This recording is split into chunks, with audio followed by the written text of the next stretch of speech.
justamente sobre esse assunto, sobre o mercado financeiro, né, sobre o dólar então ter disparado 3% e a Bolsa chegou ali a perder 110 mil pontos nesses dias, após então essa fala do Lula, que ele já saiu aí em defesa, já se defendeu. A gente colocou aqui o que ele disse em relação a isso e a gente vai conversar agora com um economista que já está aqui com a gente online. O economista, ele é o Lins, sócio fundador da Mundo Investimento. Seja muito bem-vindo. Boa noite, Estela. Muito obrigado pelo convite. Seja bem-vindo. A defesa do presidente eleito, Luiz Inácio Lula da Silva, saiu ali, falou sobre a ampliação dos gastos públicos para o pagamento de benefícios sociais. E foi isso que ampliou o mau humor do mercado, junto com outros fatores? O mercado começou o dia bem pressionado, né? A gente tinha expectativa de divulgação da inflação americana e também a inflação brasileira, que acabou surpreendendo boa parte do mercado, vindo acima do esperado. É claro que a declaração do presidente Lula, falando novamente em aumentar teto de gastos e não ter ainda uma definição da política econômica e principalmente um ministro nomeado, fez com que o mercado de fato realizasse de forma negativa, gerando uma queda mais acentuada ao longo do dia. Então, apesar das críticas aí aos mecanismos, né, de controles de gastos, Lula afirmou que pretende ter uma política fiscal séria. Como que o mercado vê essa posição do presidente eleito? Durante a campanha, de fato, ele mencionou diversas vezes esse compromisso com as políticas públicas. Porém, nos últimos dias, ele vem sinalizando que talvez esse compromisso ele não conseguirá seguir. A princípio, o mercado trabalhava com uma possibilidade do ex-ministro Henrique Meirelles assumir a economia.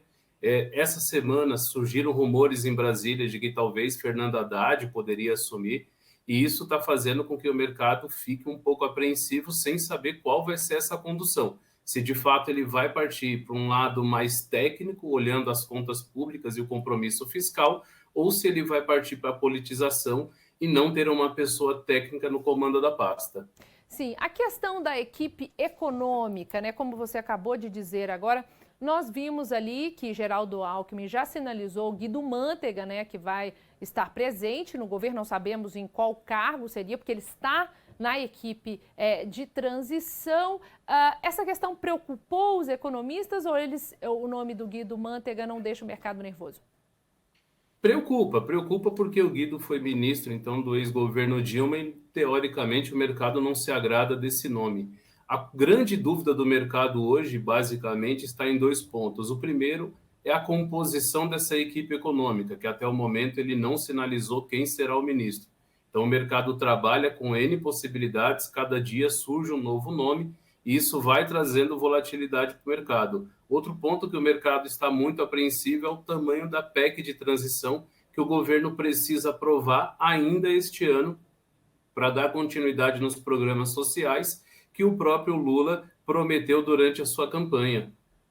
Os investidores, falando da questão dos investidores também, que estão digerindo, né, que está relacionado a essa alta do dólar e também a queda da Bolsa, né? A primeira alta da inflação oficial nos últimos 4 meses. Isso também gerou um temor no mercado? Sim, traz um pouco de temor. É a primeira inflação depois de 3 meses de deflação. A gente olha pelo núcleo da inflação, veio um pouco puxado, gera um pouco de apreensão, principalmente com relação à conduta e à condução da política monetária do Banco Central nos próximos meses. A gente vem num processo de estabilização de juros com uma taxa elevada de 13,75. A gente vê o mundo inteiro elevando juros. E a gente tinha uma expectativa que a inflação no Brasil pudesse ficar um pouco mais controlada. Haja visto que no final do ano temos agora o fim da isenção tributária nos combustíveis, que deve trazer um pouco de pressão inflacionária.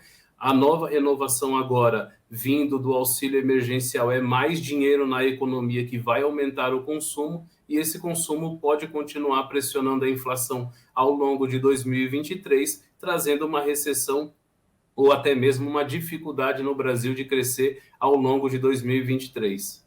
O que teria causado essa alta da inflação agora?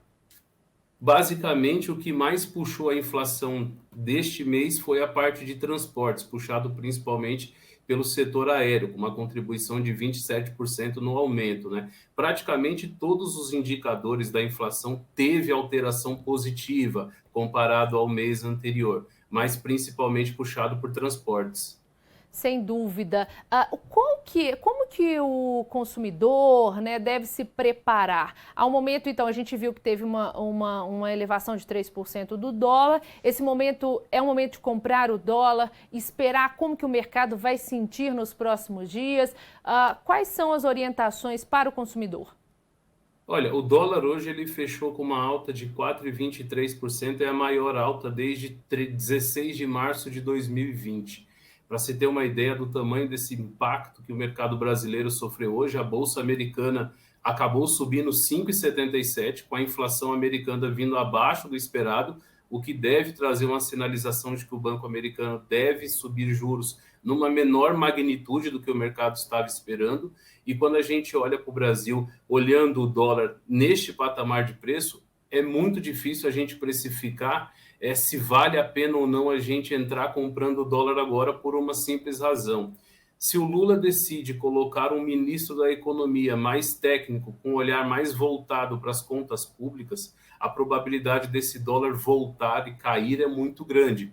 Porém, se ele continuar nessa linha de mais auxílios emergenciais, de voltado para essa parte social e aumentar de forma demasiada o teto de gastos, a gente deve ter ainda uma continuidade numa pressão de dólar. Então, nesse momento, para investidores, o consumidor tradicional, o ideal é ter dólar de repente para fazer um hedge de carteira e se proteger de alguma maneira. Tá certo, então, Eliel, muito obrigada pelos seus esclarecimentos aqui no RF News. Uma excelente noite para você.